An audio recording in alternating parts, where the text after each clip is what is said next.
Shadows crawl and nightmares call. Brace yourselves, one and all. It's the Scare Factor Podcast, Season 4. Ladies and gentlemen, welcome back to the Scare Factor Podcast, the #1 haunt podcast where the humor is so dry it makes the Sahara look like a rainforest. If you hear a faint tumbleweed rolling by, that's just one of our punchlines. My name is Bryan of Team Skelligore in Central New York. Joining me this week is one of the usual suspects, Morgan of Team Brady Pack. Morgan, how are you? Doing great. Excellent. I'm glad to hear it. Also joining us, very special guest, drum roll please. There's not really going to be a drum roll. Chris Lankford of the Asylum in Evansville, Indiana. Chris, how's it going? Oh, it is going fantastic. How are you guys doing? I'm doing well, thanks. Glad to have you here. Very glad to have you here. I cannot begin to tell you how many times I've tried to get a guest on the show this season, and they all bail on me last minute. It's harder to get people on the show than it is to get a group together to play D&D. Oh gosh, yeah. Well, we're getting ready to have a D&D group this weekend, so yeah. I wish you luck. I wish you luck. You'll have better luck than I have getting a guest on this show. So this week we are talking about storylines. Does a haunt need one? How do you relate a story to the customer? But before we get into that, we're going to get to know Chris a little bit. Chris, can you tell us about yourself and what you do at the Asylum? Oh yeah. So I've actually been doing this for about 28 years. I started out as just kind of a makeup artist. I was doing makeup for my friends, Klingon here and there, and then I did other things. Then I did my own makeup, and eventually a nonprofit had asked me to come in and do their makeup, which is a local haunted house, Newburgh Civitan, which at the time was kind of just named Newburgh Civitan Haunted House. They had several names, but I got very involved in the nonprofit. I did makeup for several years. I ended up running their junior club, which was their high school group. Built it up to 150 kids, so we had about 150 kids in our haunted house. I decided to go to Texas for work. I worked for Toyota. Went to Texas. Ended up coming back 6 months later. I had some decisions to kind of move on to something else. Ended up working at the Asylum in Evansville, Asylum and Slaughterhouse, which was a 25,000 square foot haunted house in an old brewery right there on the expressway in Evansville. I did that for 2 years, and the opportunity came up for me to own my own haunted house. So I bought what we called Evil Studios, ran it for about 5 years, and then took a break for just a little bit and got drawn back in. Newburgh Civitan brought me back in, and then we actually moved over to what ended up being the factory. When we worked at the factory, we brought a whole group over. I built a team of really great people. And so with that, we ended up, I ended up running that haunted house. So now I'm manager of the haunted house. I brought my friend Daniel in and our crew of 7 people that are fantastic, probably the best of the best as far as I'm concerned. We've affiliated with Gore Galore and Evil J locally. There's a lot of good people that we've affiliated with, but yeah, I've been doing this for a long time, and I had an open invite to some of the makeup TV shows and things like that. But again, I work at an auto factory, so I've got that priority. So, but anyway, so this is what I've done, and this is what I do. So, I've been doing this for about 28 years now. Wow, that's a long time to be doing that. It's a long time. So thinking about the Asylum, what kind of sparked the creation of the Asylum? Was there a specific story or idea that kind of came up with it, or was it just like, asylums, that's kind of scary? So really what kind of happened here is when we were brought in by another person that had created kind of a storyline that was built on a medical facility. But with the Asylum, what had happened was when I originally had worked with other people in the haunted house previously, the asylum and the slaughterhouse. These names were given back to me just recently, so we took that and we kind of blended it into this. So we decided that, especially in the area, it was a recognizable name. People had asked about the asylum, they had asked about Evil Studios. I got those names back. And so we decided that it was good to go ahead and start using, something that was recognizable that people understood locally. So that's kind of how we went with that, was to take that old name that locals knew, so we could build up on that mythology. Gotcha. Okay. And it's a nice callback to something that was already there, and people are already sort of familiar with that. It's a good way to build up a good customer base. So was a storyline always a part of the plan from day one, or did that come later? Or when did the story come into the fold? So the asylum storyline. So the original storyline was a hospital. Like I said, it was a hospital storyline where the doctor was trying to save his mother. The asylum, on the other hand, so it kind of sparked from Indiana State Hospital was in town, and actually a lot of the artifacts, the beds and the cages and things like that. The cages. They're archaic items that were actually in the old state hospital were brought with us. And those things were what kind of sparked that story. It's like, okay, what happened there that they had to have cages? So thinking of that kind of developed those ideas. Gotcha. Okay. And if the Asylum Storyline were a movie, what genre would it fall under? And I think the answer here is obviously horror, duh. But what subgenre of horror? So the way that it's currently designed is it's a little bit more thriller, a little bit more like a psychedelic thriller. Actually, in this case, the original Asylum was hospital based. It was beginning to end, full hospital. The way I designed it was, you walked into the waiting room, you were checked in, you went through each type of torture that would happen in that asylum. So this one was kind of the same way, like I said, you're kind of following those same steps, but there's a little bit of a twist to this one. But yeah, it's more of a psychological thriller. So again, this week we're talking about storyline, and we're just gonna dive right into this. But before we start getting into the nitty gritty of this, I think it's important that we establish a few things first, right? So the first thing is, why is storytelling important in a haunted attraction? And how does that affect the overall scare factor? Now, Morgan, for everybody playing along at home, Morgan wrote this episode. I had nothing to do with this one. I'm just here. I just work here. So, so Morgan, why don't you start guiding us through some of these bullet points you've got here? Okay. Well, for me, storyline or storytelling in the storyline is important for a lot of things. As a customer, before I was even a reviewer, if there was a storyline, then I was able to stay immersed in the attraction for the entire time, or most of the time at least. And it was really neat to try to pick out the beginning, middle, and end, and the climax, and all of the things that go along with the story. When I wrote bullet points, I was thinking of the asylum in particular, and the storyline it had last year, and excited for the storyline this year, and hopefully we'll get to that a little bit later. But Chris, why don't you tell us why you think storytelling is important? Oh gosh. So I actually know for a fact, for us, storyline's important because of our characters, right?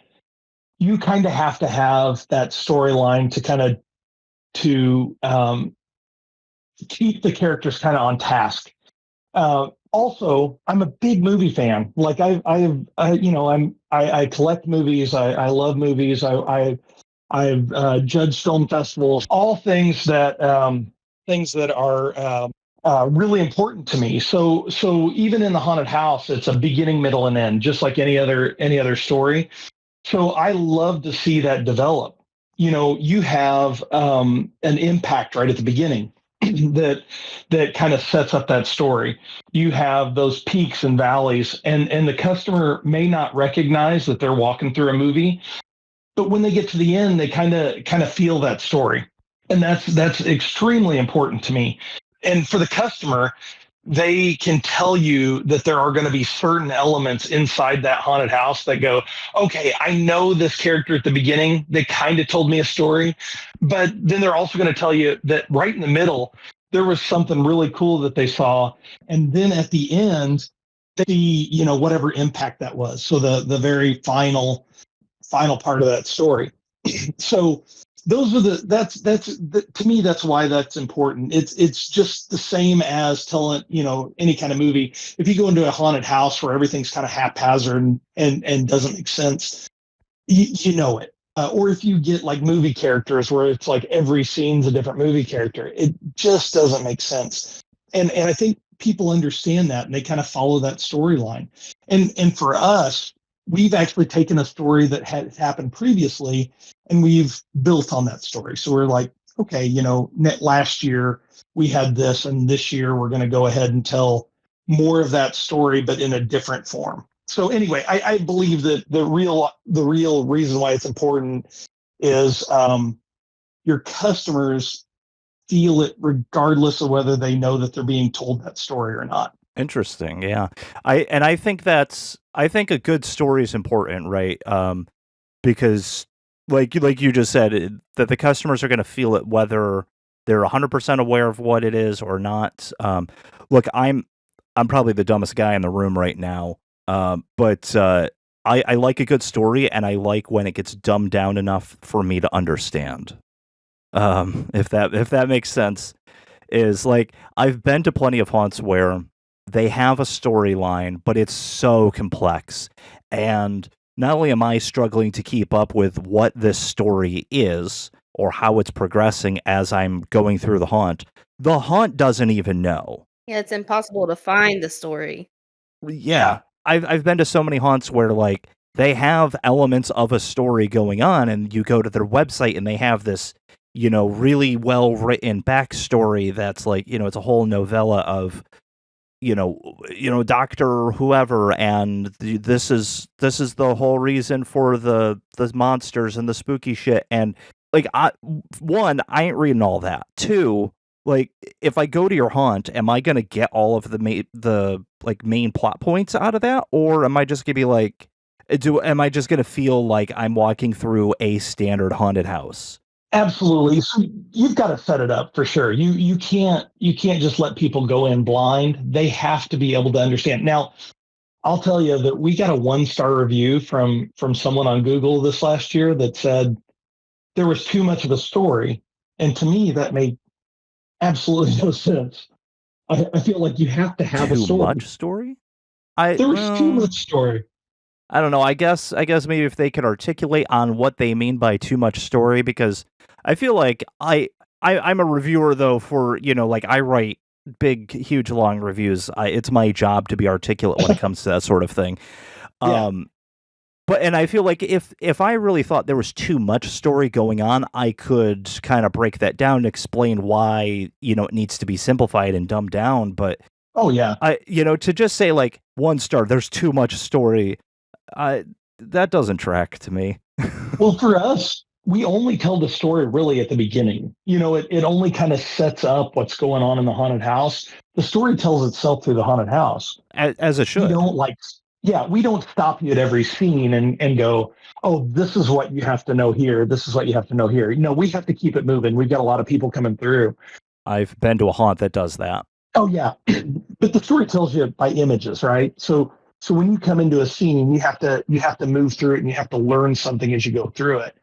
I don't see that as being, a massive issue. but yeah, it sticks with you, right? You get that one star review of someone saying this was more of a story and not a haunted house, and I feel like you haven't been through a haunted house that's good.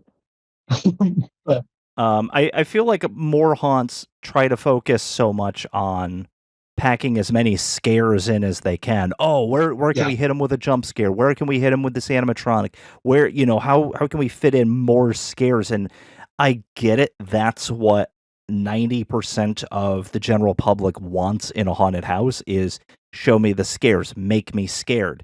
But what they don't want is actual true fear, right?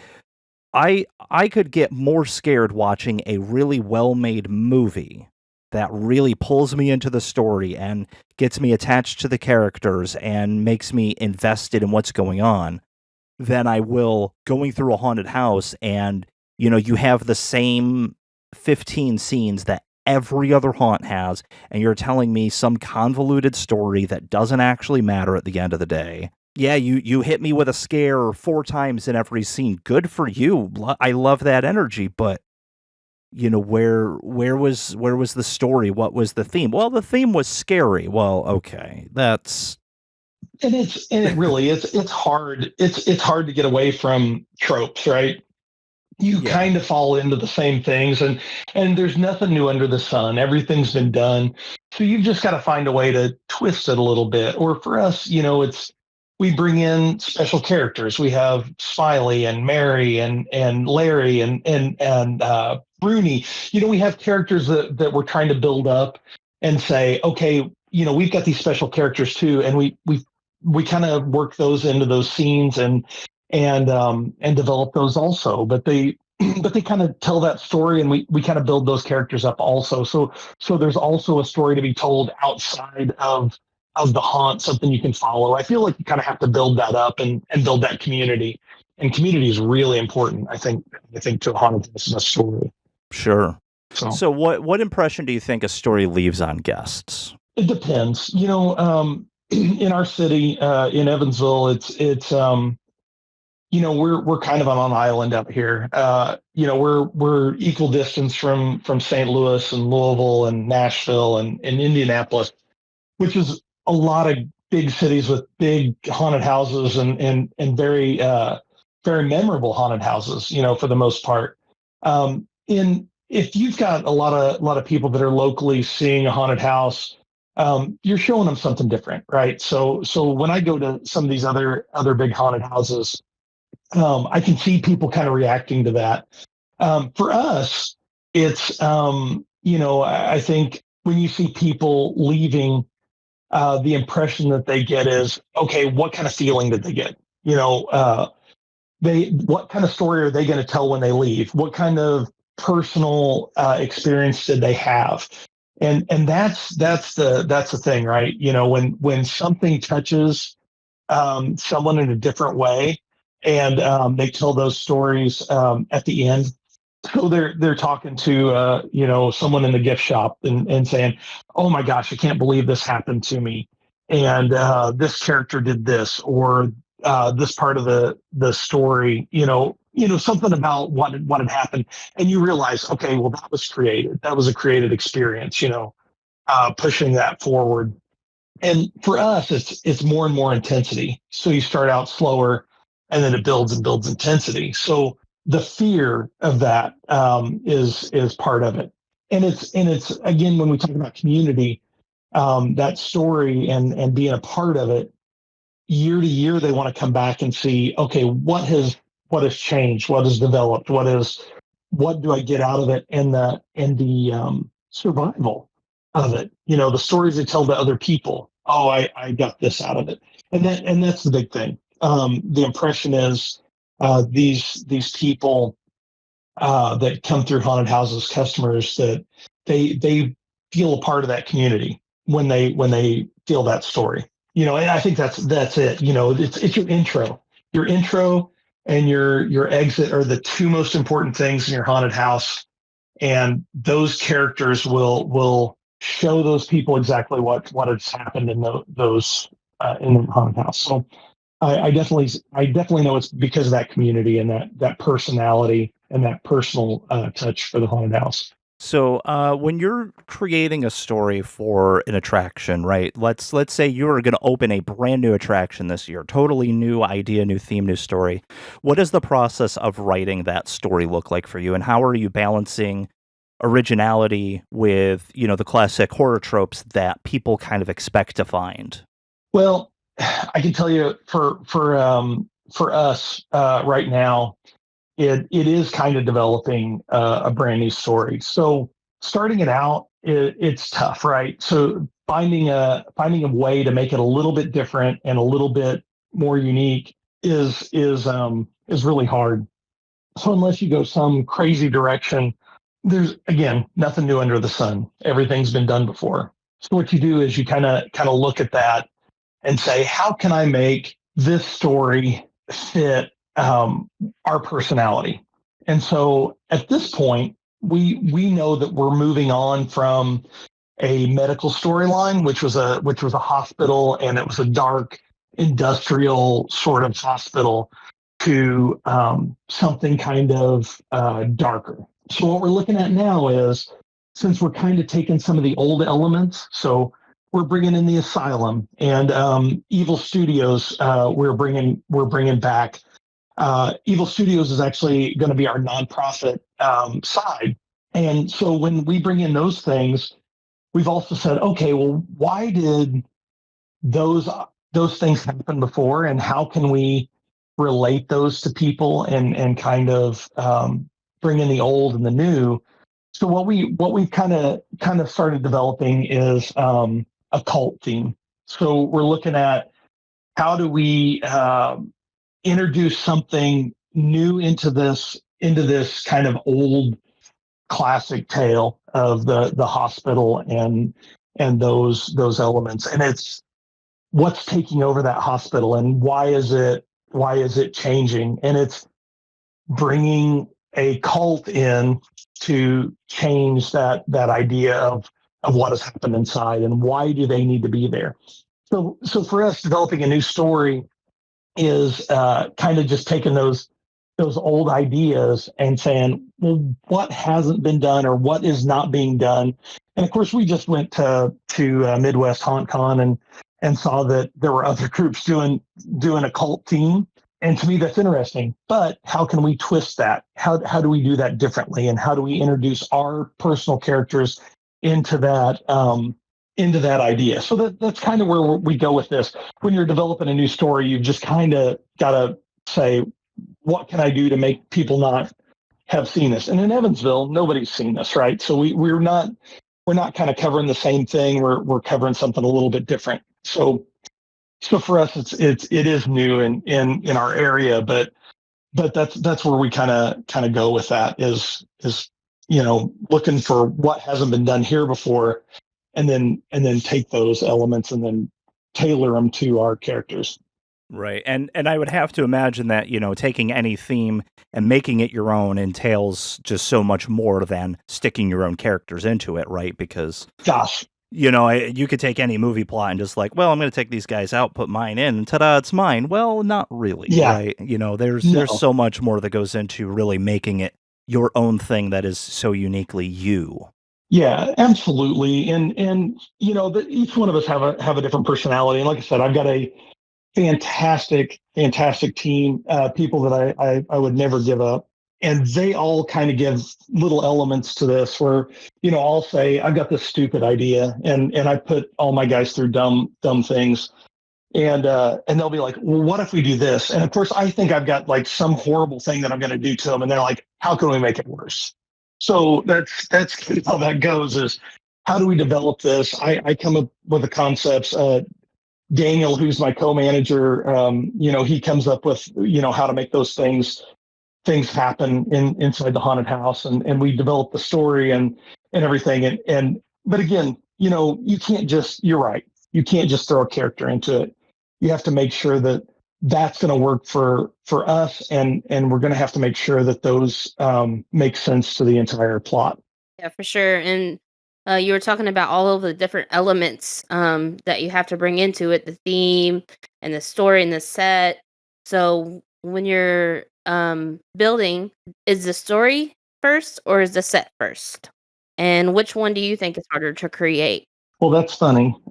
Sometimes, we've got a lot of different people right now working on the haunt, and I've got it's about a 8-person, 9-person crew that's actually rebuilding. So we have a lot of things that we're contending with currently that we're trying to make this haunted house better.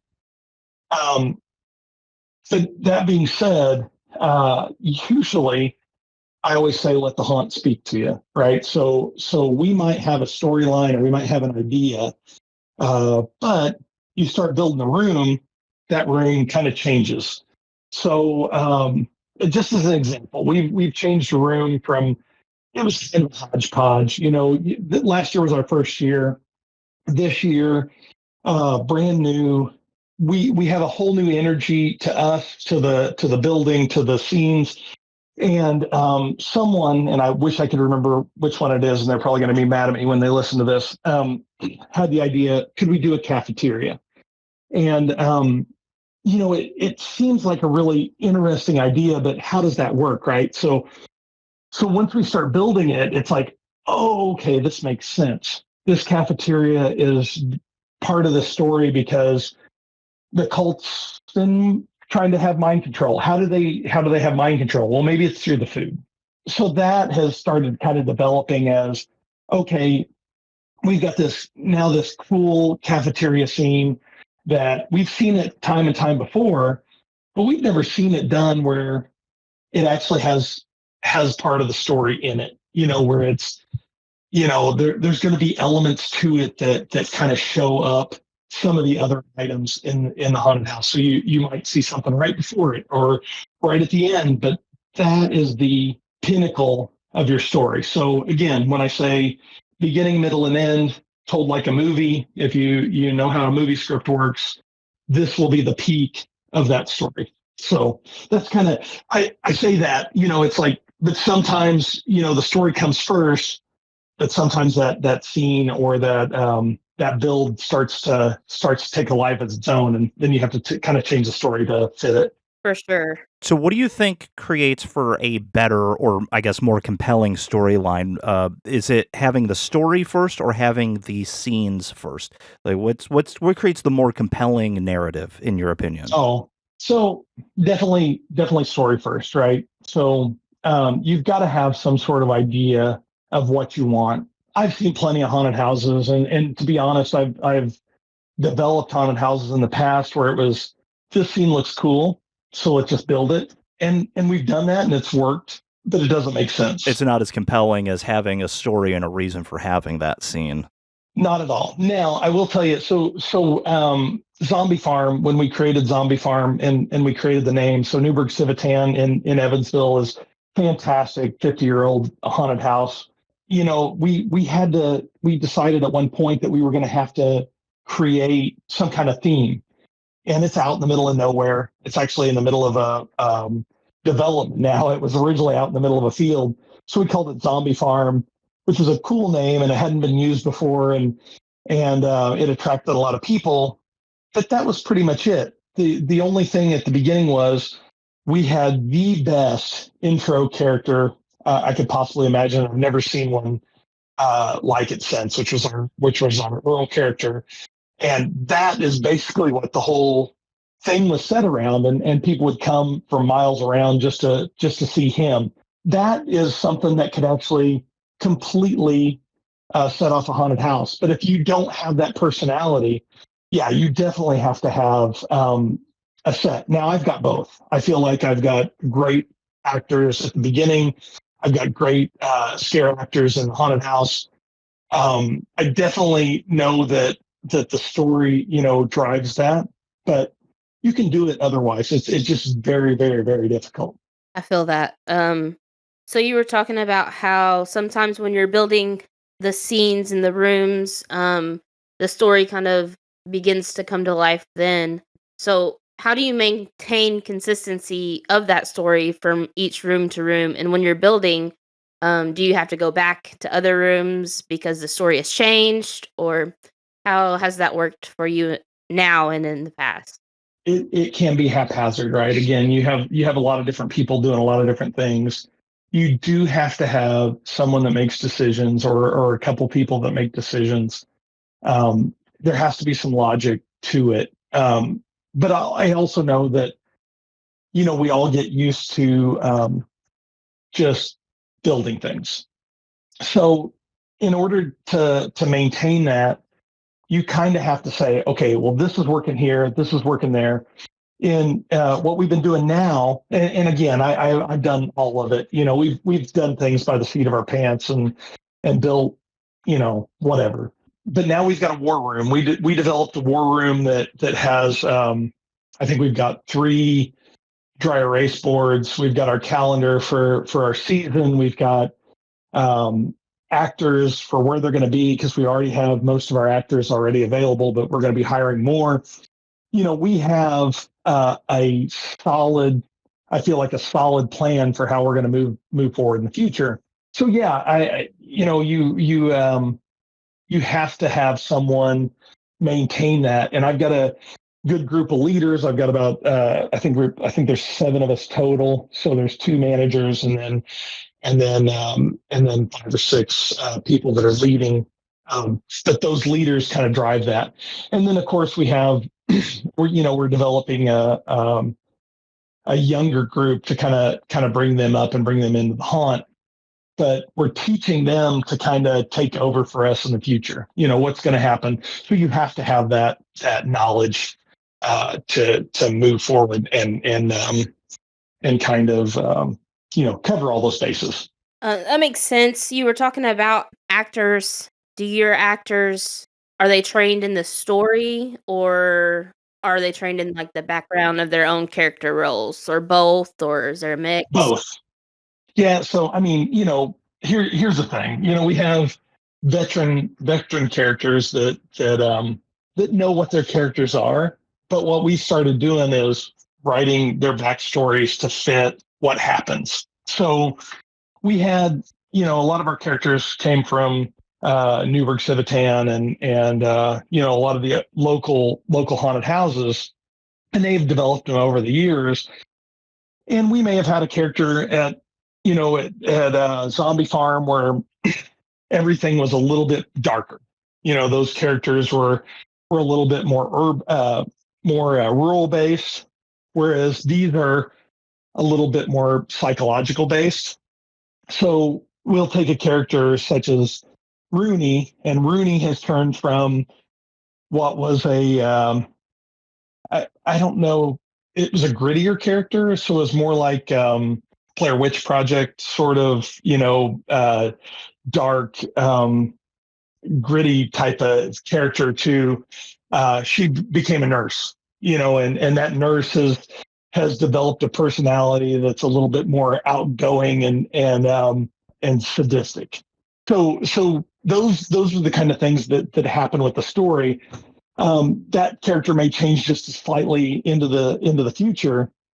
Or we have Smiley, who's a silent killer, but he's become part of this whole story. Now, I've slowly released the new story to all our people, and they're starting to understand that what we're doing with this cult theme, and I trying to explain to them, hey, the cult doesn't believe it's a cult.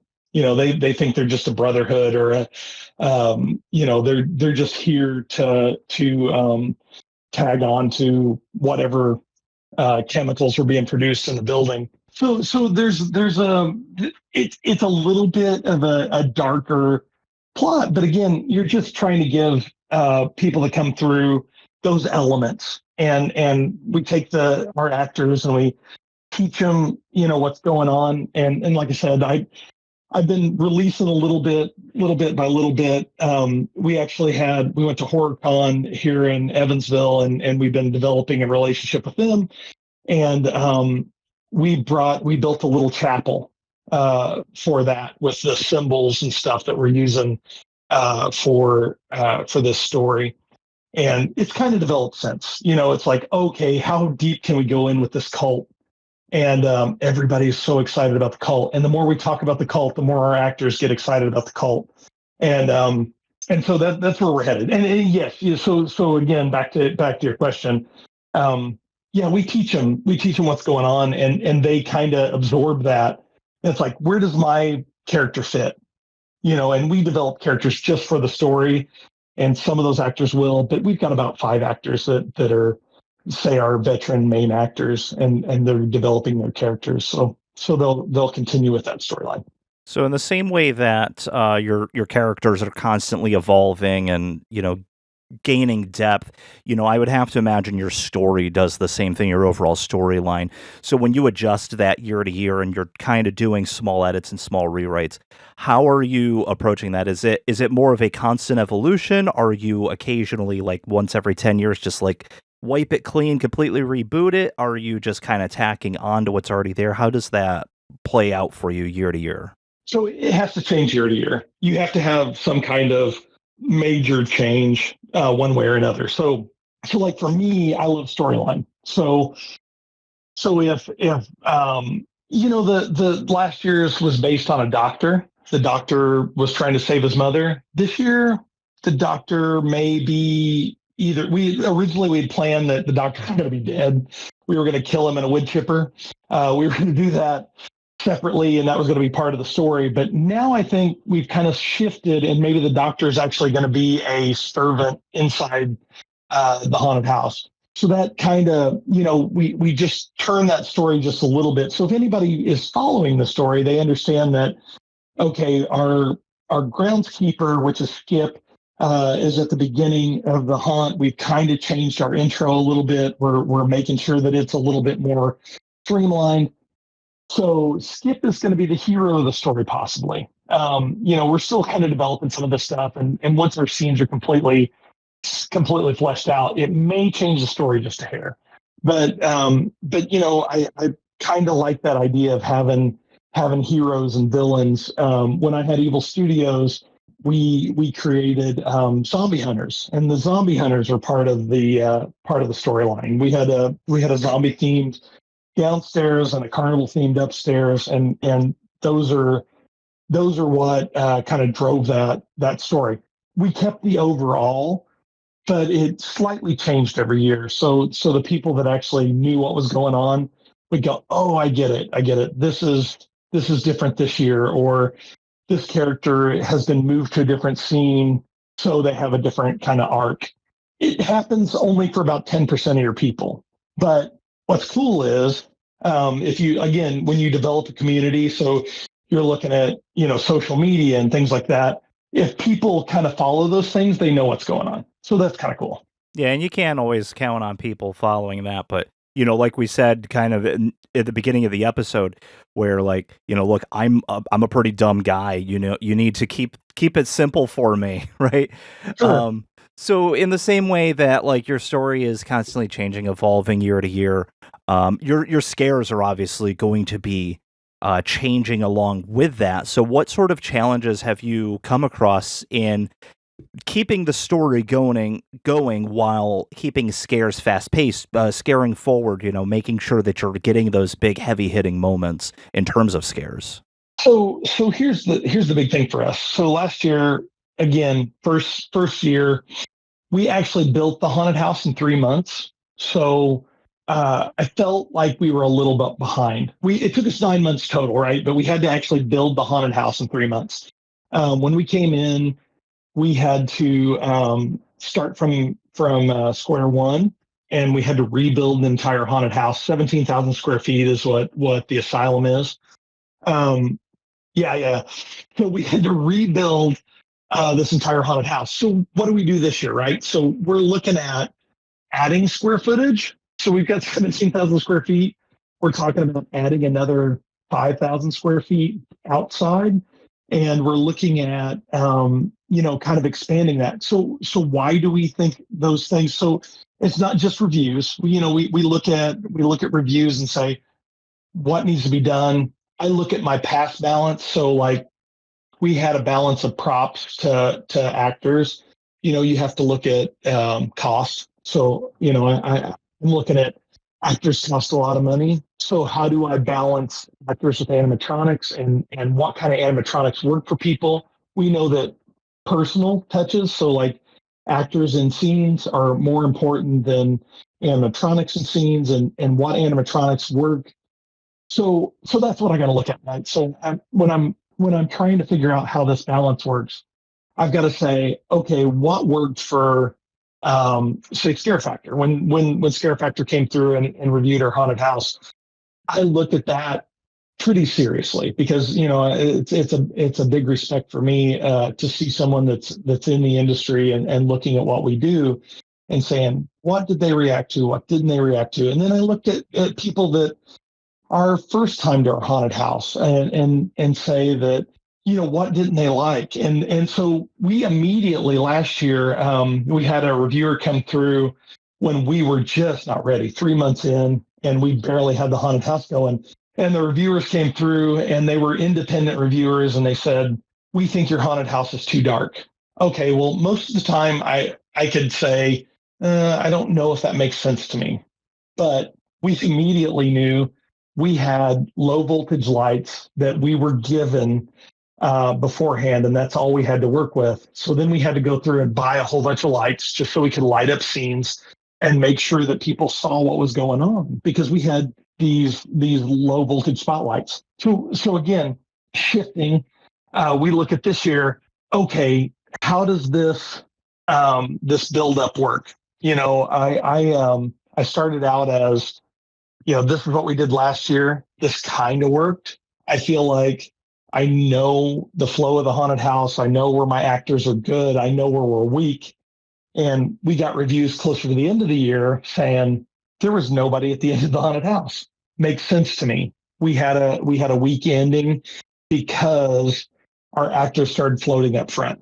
So we move those and we balance it. And again, looking at evolution, we actually have a full board in our war room that shows every scene, what makes sense, what actors need to be in certain scenes, why we're missing those scares, and what is going to drive it harder for the customer. Because again, beginning, middle, and end, when they hit that end scene, they better be so scared that they can't. And I tend to use absolute classic tropes for that, and that's chainsaws and high intensity scares. So for me, that was the only thing that scared me in a haunted house was a chainsaw. So I use things that I would be scared by. I've never been a horror fan. I know that's probably controversial for someone that runs a haunted house, but I was not a horror fan unless that horror movie had a good story. And so that's what I think about is like, why do I like this and why do I like that? So I take that to heart because I hated haunted houses when I was a kid too. So that's another thing that drives me is like, how do I make that story work? So anyway, that's how that works for me. I also hate chainsaws, by the way. I hate But them. anyways, it sounds to me like you really take a lot of the feedback that you get to change things up in the set and with the actors and We everything. do.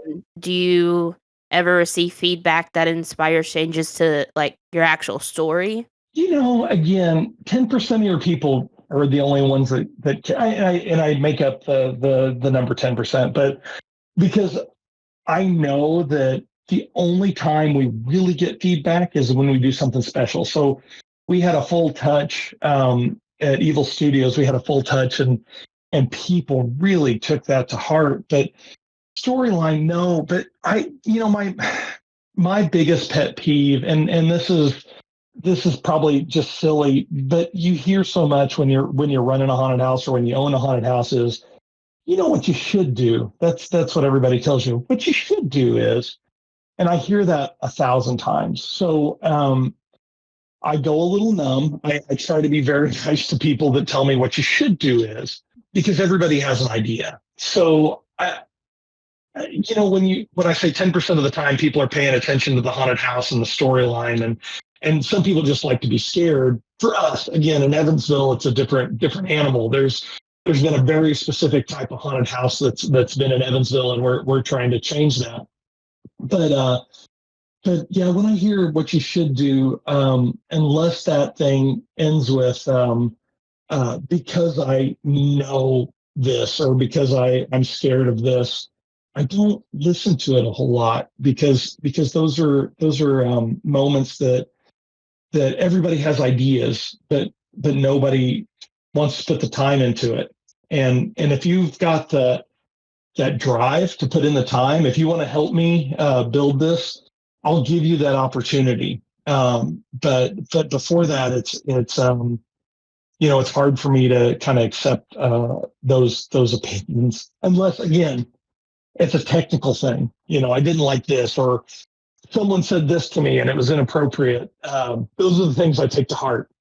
The storyline, most people don't pay attention to that, so I don't take that to heart. Now, again, someone comes in that's a tried and true person that has been in a haunted house for a long time. Yeah, I would listen to it, but for the most part, no, I don't listen to those things because I know that a lot of those people just have a feeling that they would like something different or they would like to see something new. But yeah, no. Well, Chris, what you should do is. Oh gosh, yeah. Oh gosh, and I hear that all the time now. Every time someone finds out that that's one of those things that drives me nuts, it's like, what you should do is, yeah. So I hear that. Well, you should. I'm just kidding. Yeah. Do the guests ever ask questions about the backstory, like during or after they walk through? Love it. I love it. Yes. I have people that come in that are super nerds when it comes to haunted house, and I love super nerds.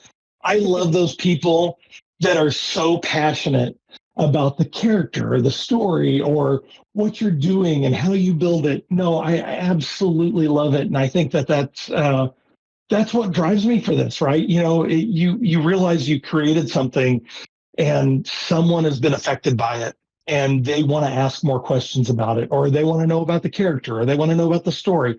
Yes, we definitely get that, but it's not as often as I would like. But when we do get it, I stick with those people.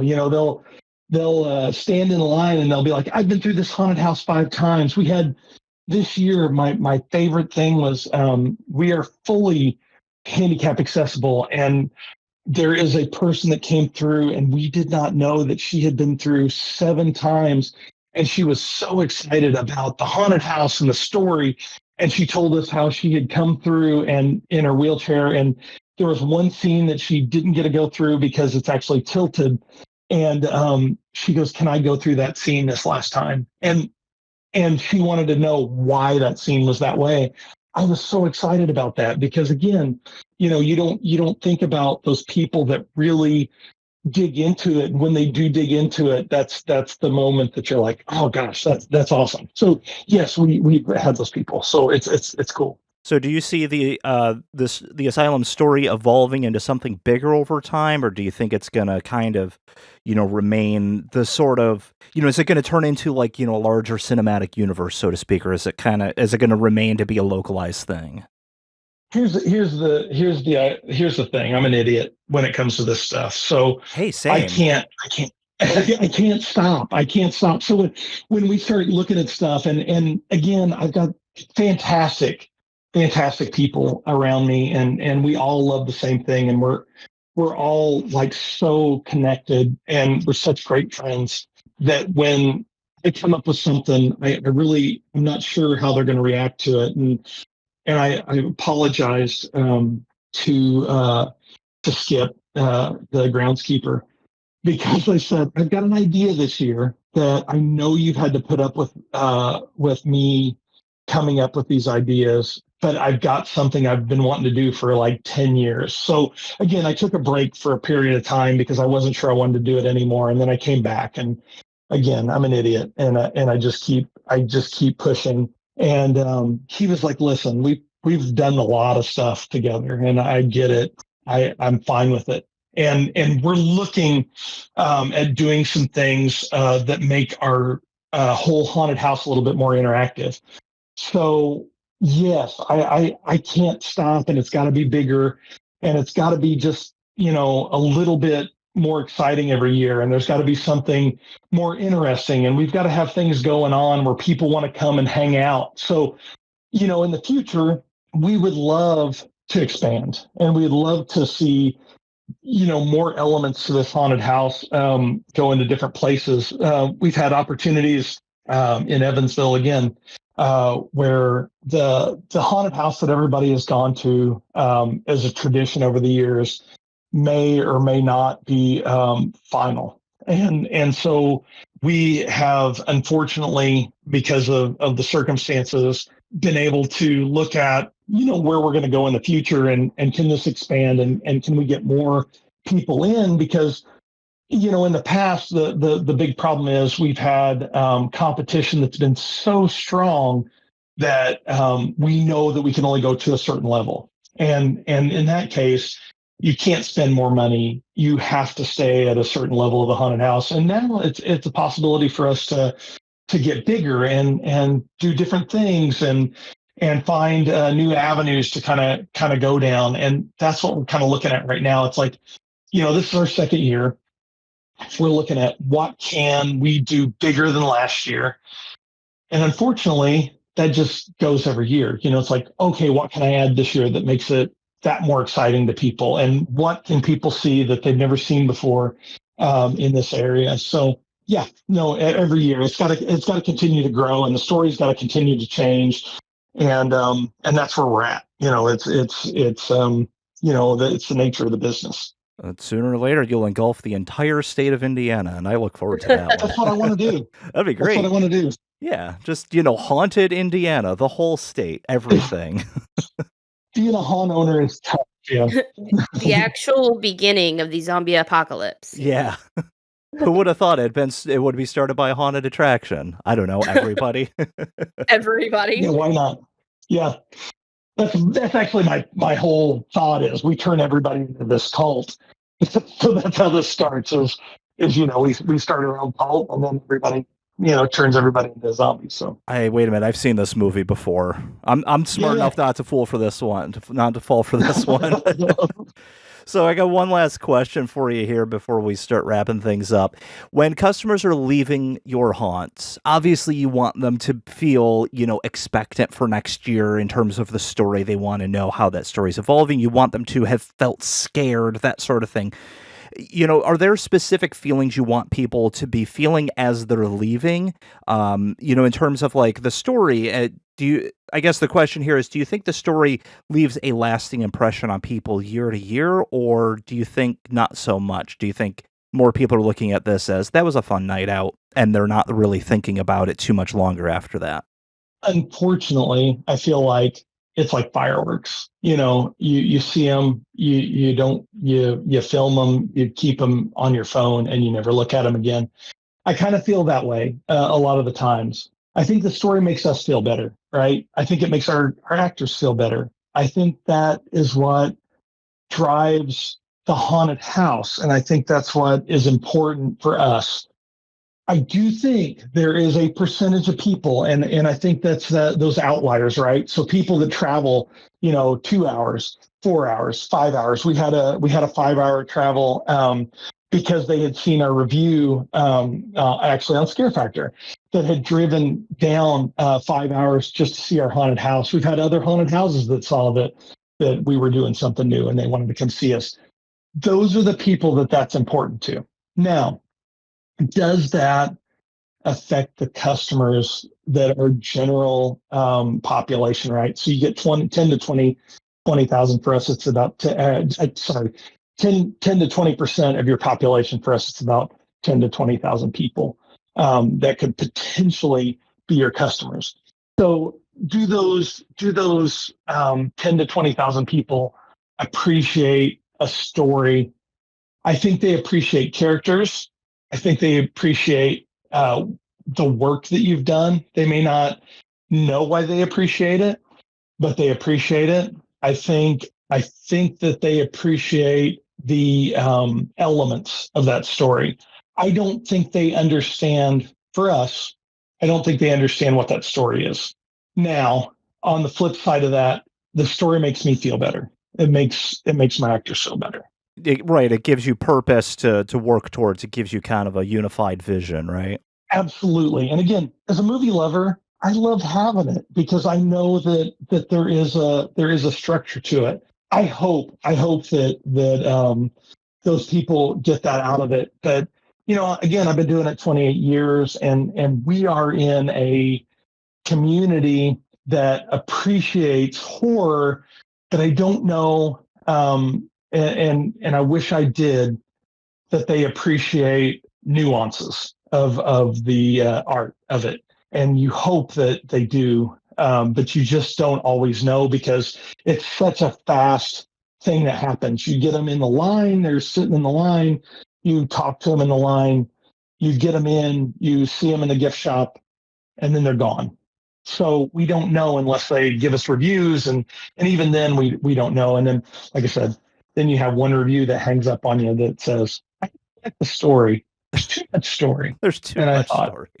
I thought, oh, why is there too much story? How does that happen? So Right. Maybe it was hard to follow for them, or who knows? yeah, no, they just said there was too much. I don't know. They said there was more story. Perhaps that customer could listen to the most recent, not the most recent, two episodes ago, we did a whole episode on how to leave a customer review. And I swear to God, oh man, so many people just leave these one-word reviews that just say good or scary. Great, thanks. Thumbs up, man. Yeah, our reviews are all 5-star reviews or 1-star reviews. There's no in between. 3-star reviews. Yeah. There's nothing, and it's disappointing. And like I said, you almost have to put blinders on for some of that stuff. But it's those 1-star reviews that you're like, how can I fix it? How can I fix it? And it's like, I don't know if I can. And when you hear it's the story, it's like, okay, come on, stop it. It's not the story. You just didn't like that you had to sit for 5 minutes inside our intro. So, I think we're getting close on time here. Chris, how can people find you and the things that you create? All right, my name is Chris Lankford. You can add me on Facebook, Instagram. I am very limited on some of that stuff. The Asylum, I believe it's Evansville. I apologize. We have not got a website right now. The old haunted house name is on the website, but we have the Asylum Evansville. I think it's 2025. The Asylum 2025 is our email address and our Facebook page, and then we'll have a website very soon. But yeah, the Asylum Evansville. If you look that up, currently we're at the using the old name as the Evansville Nightmare Factory, but that will soon be taken down. But it will all kind of link into the Asylum. So just so everybody can find us, it's the Asylum Evansville is what we're working with right now. Excellent. And you're on Facebook. Are you on Instagram, TikTok, YouTube, any of those things?